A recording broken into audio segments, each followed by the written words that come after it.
I will talk about the earlier stage of a teenager, and we'll try to see if there are similarities in encouragement for teenagers and for couples. So every stage in life is challenging as a development stage. Every stage has difficulties, as you mentioned, the difficulty stage of building a couple. And as a teenager, there is also difficulties and challenges that the teen have to overcome.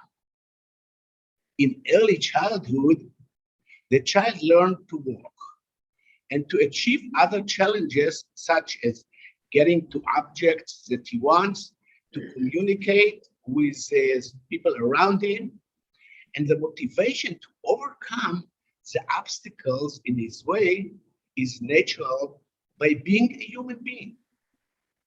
The child is someone who wants to move forward. He wants to be active, to succeed, and to achieve his goal. He is curious. He is curious and interested in his surroundings and in the people around him, and maybe wants to do the same things that they do. This motivation is very, very strong for his survival and allows him to overcome the small as well as the big obstacles and failures in his way. The child who learns how to walk does not give up. He doesn't stop trying. Research shows that a toddler falls back hundreds of times until he masters walking. This process is more pleasant when there is a group of cheerleaders like mother, aunt, father, grandmother, and they are all around and amazed from his ability and achievements. Luckily for him, the child is doing so from his inner motivation. Achi Yotam, who was my teacher, said once that if the parents would have to teach the children how to walk, half of the people of the world would have been limping. At this stage, most of the parents did not learn yet the tool of criticism and high expectation, and they let the child to fall and practice without being discouraged. As year passes by, a child becomes a teenager. It's a period about 10 years difference between being a toddler and starting to be a teenager. And in many households, a change occurs in the educational way of the parents. They forgot the ability to sit and watch from the side, to see the failure and the mistakes and the success of the child. Soon comes a stage that the parents start to criticize, to pity, to build high expectations, and to intervene. In other ways, they start to discourage the child and give him or her the idea that you are not good enough as you are. If by the time that the child was learning how to walk, the parents were clapping their hands for every step walked and encourage every fall, now they are frustrated from every mistake and failure. The encouragement is saved for special events, such as winning the gold medal in high jump or being the only student getting the high score of 100. Now, the development stage of the teenage years is complex, and the teens by themselves are complex too. the mind and the body start a period of a very fast and extreme changes. I will not talk about all the components of this stage. This is a topic for an evening by itself. But I will point out for the main aspect from the point of view of encouragement and discouragement. I think that the first and above all, there is a built-in conflict in this age in our society. Not too many years ago, a child was a child, and then he started to work and he became adult. In our society today, the teenager has to prove that he is not a child anymore, but the complexity of life does not allow him to be a full grown-up. He is and will be for a long time dependent on his parents. And he says, when it is convenient for you, I'm a grown-up. And when it is not convenient for you, I'm still a child. So can you make up your mind, what am I? This confusion of roles with the inner need to practice and to try everything on his own, to rebel against the old, and to try the new, the need to belong to the adult's world, but his conditions. And together with what he just learned from in the last 10 years from his parents, meaning criticism, he was forced to get what they want and to be sure that everyone knows that he knows better. All those are the sure track to a major collision with the parents. And by the way, did you think about what happened to those teenagers that all of a sudden they find such a nice warm house with a grandma? It happened in many cases that the teenager all of a sudden find grandma as a great person. But if the collision is almost for sure, what can the parents do?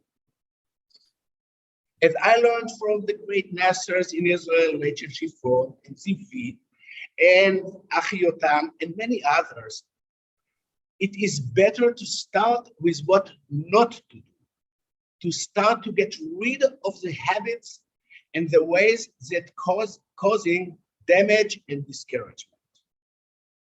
In order to change it, it is necessary to avoid judgment, not to give advice.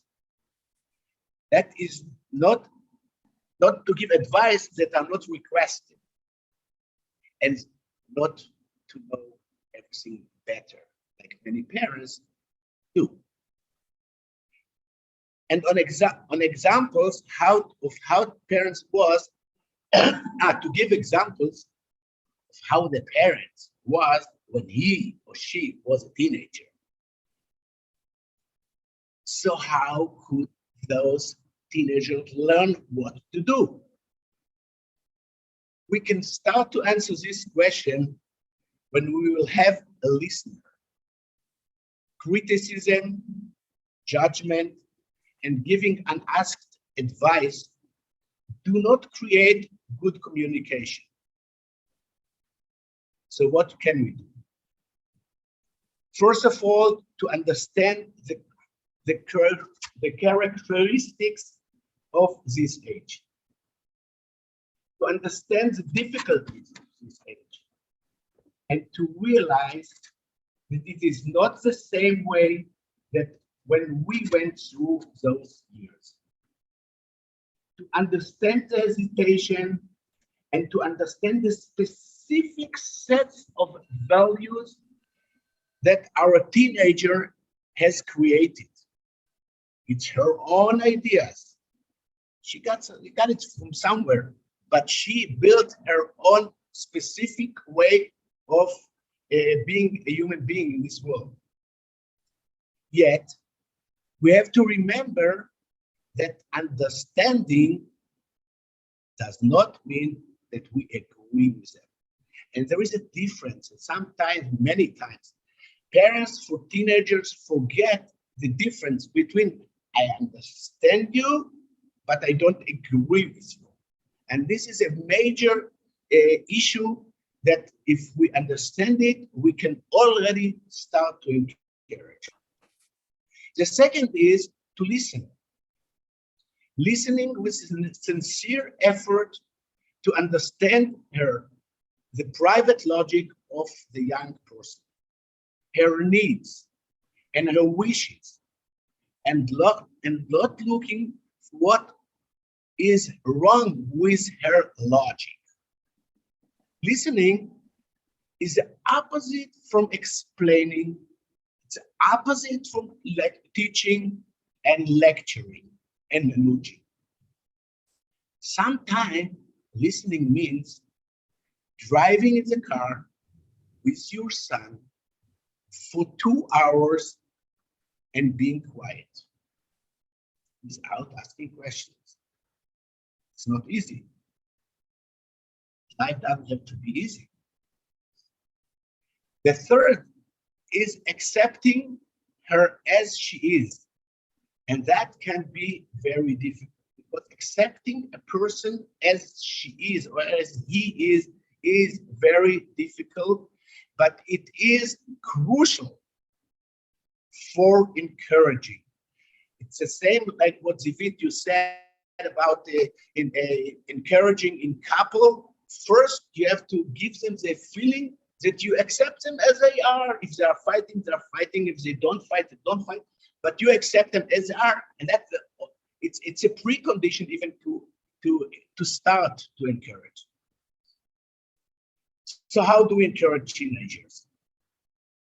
The same way, but with even more sensitivity.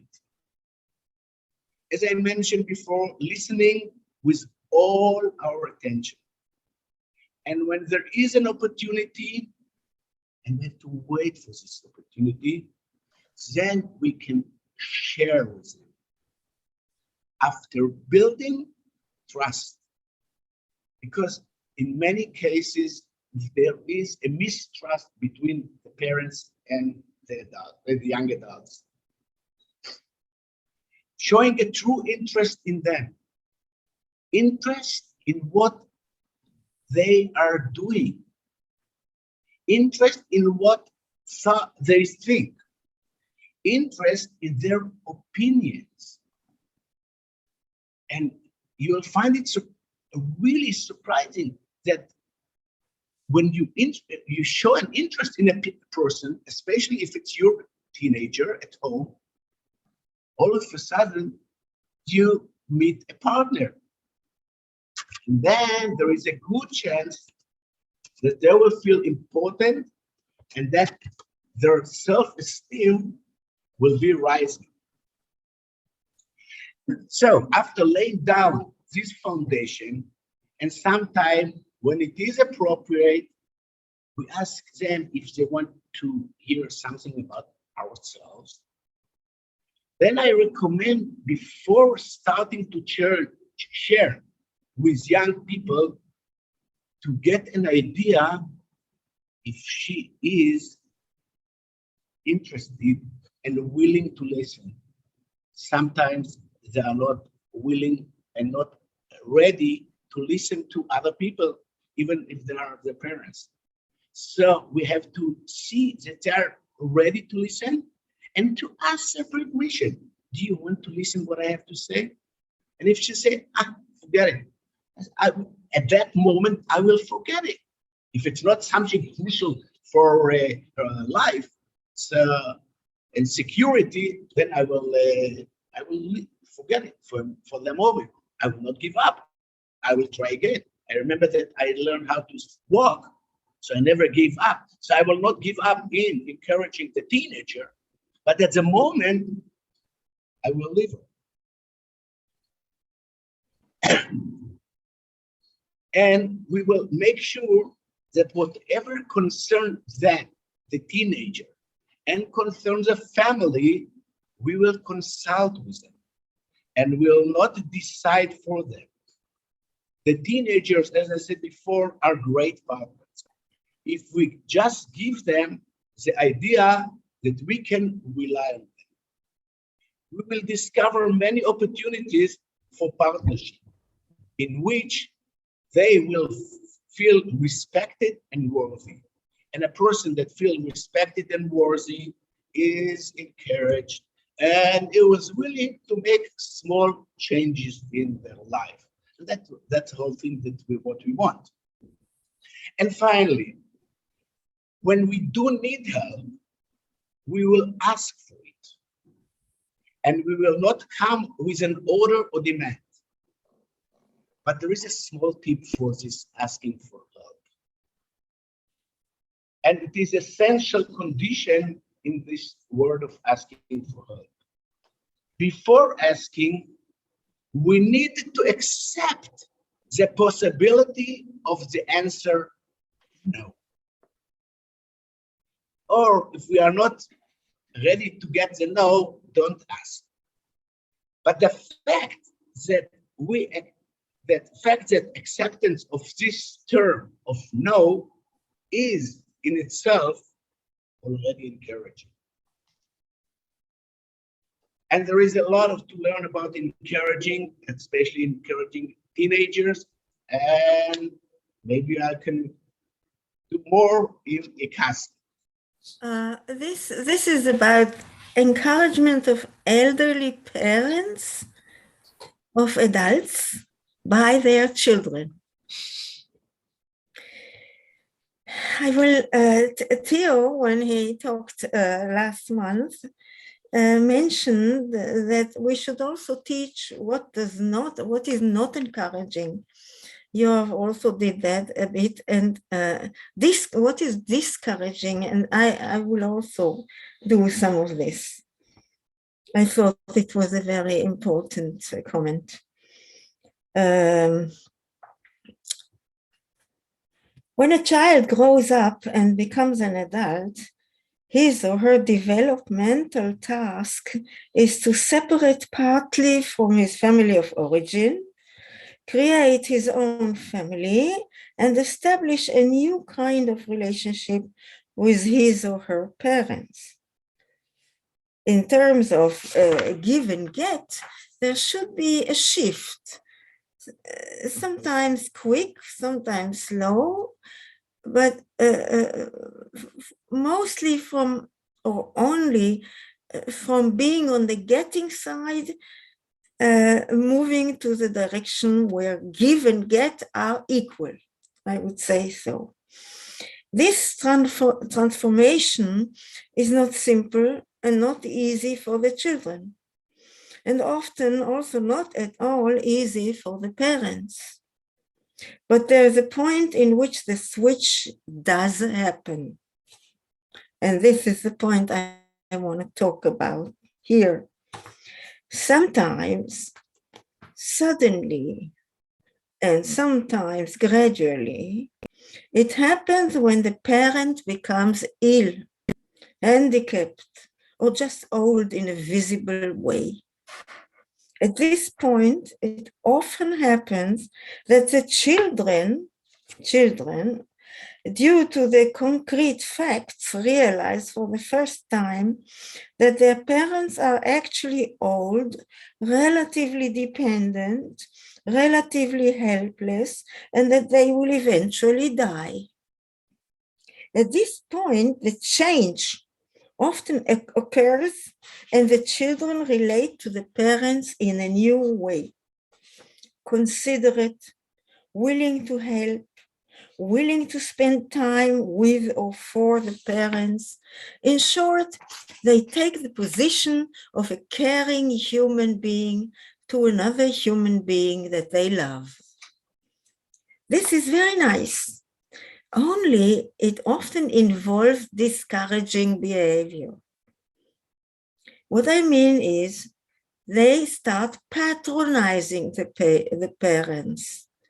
showing disrespect, assuming that they know everything better than the old parent. And the important issue over which a conflict may often arise is that they also want to make the decisions that concern the life of the parent. For example, and a big example, should the parents move to a home for the elderly or stay at his private home? Also, they find it hard to differentiate between tasks that the parent is still capable of fulfilling by himself or herself and other areas in which he or she are in need of help or advice. This is extremely discouraging. Overprotection, as we know very well from children, is discouraging, and it is also discouraging for the old. How can the children avoid discouragement? When the children believe help is needed, let them ask. Does the parent wish to get this help? What kind of help does the parent want? Or when they want to offer advice, they should make sure advice is wished for. May I make an offer? They should say. They will say yes, probably, but if they do not accept the offer, if they do not take the advice, take it as is and let go. Exactly the same as you have just said about teenagers, right? The children should make sure that they show respect and avoid discouragement.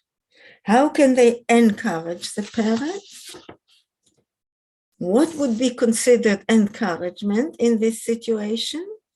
Here we come again to the 3 points that we learned from Yotam, our teacher. By the way, the first, Achi was one of the first group of chairpersons of Ikasi, chosen by Dreikurs. He suggested those 3 ways of encouragement that Yoav mentioned that I believe should be applied for adults as well as for children and old adults specifically. The 3 are share, consult with them, and ask for their help. Share with the old parent what is going on in your life. A telephone call. Mom, I have to tell you what happened to me today. Or, I'm thinking of going back to school. I'm thinking maybe I do my master's degree. Or maybe I'm thinking of leaving school. When we think about it, it becomes clear that someone who shares, and I'm just repeating what you said, someone who shares with us things that are happening in their lives, shows us that they consider us important enough for them in their life to want to share with us what is going on. Is it things that happened, plans they have for the future, their wishes, their thoughts? Who do we want to share with? We want to share with people that are important to us. And the old parent feels that way when the adult children share with them. I am well aware from my practice that not every old parent is a suitable audience for sharing. Not a wonderful listener, but this is a different topic that is not our topic tonight. It is about the parents being encouraged by the fact that their children consider them worthy of sharing their lives with them. You should hear old parents saying, I have no idea what is going on in her life or his life. and this is distressing, and this is discouraging. The second encouragement method, consult with them. In this case, consult with your parents. Not only share the thoughts of going back to school, ask for their parents' opinion, their reaction. Ask them to think about factors that maybe you should consider. Obviously, one doesn't have to act upon the parent's opinion, just as the child doesn't have to act upon his parent's opinion. The parents don't have to act according to the children's opinion, but it's just showing them that you want to hear what they think is encouraging. Consultation can be about the smallest issue or the biggest issue. Sometimes, in Israel, quite often, the consultation is about cooking, wanting mother's recipes. Grandmothers are often proud when they're asked for directions in the kitchen, ask for the things they used to cook. But this is only an example. It can be anything. After all, let's face it, old people do have more experience than the young in almost every area of life, except, of course, in the area of new technology. In this area, the children are allowed to explain and teach the parents, but they must do it with a lot of patience. When they're impatient, they are discouraging the parents. The first thing I ever heard from my son when I asked him how to start a computer was, "Can't you see?" No, I can't see, and you make me feel stupid. The third and last method of encouragement Achi suggested was asking for help. You have just mentioned the same thing about the teenagers. Instead of turning the wheel 100% degrees away from what it used to be, that is, instead of only being helped, don't now be only the helper. Don't altogether stop asking for help, even when they're very old. Everyone can help in some way, always. We all know that being needed is one of the greatest sources of the sense of belonging. So let the old parents still be useful in some way. Find ways to keep asking for their help from time to time. Summing up, don't treat your old parents as if with age they have become stupid, impotent, helpless, etc. They are the very same people they always were, with changes, of course.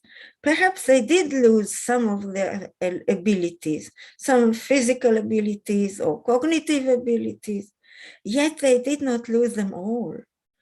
Also, their dignity is still as important to them as it was before. So make a point of not letting your good intentions take it away. Thank you.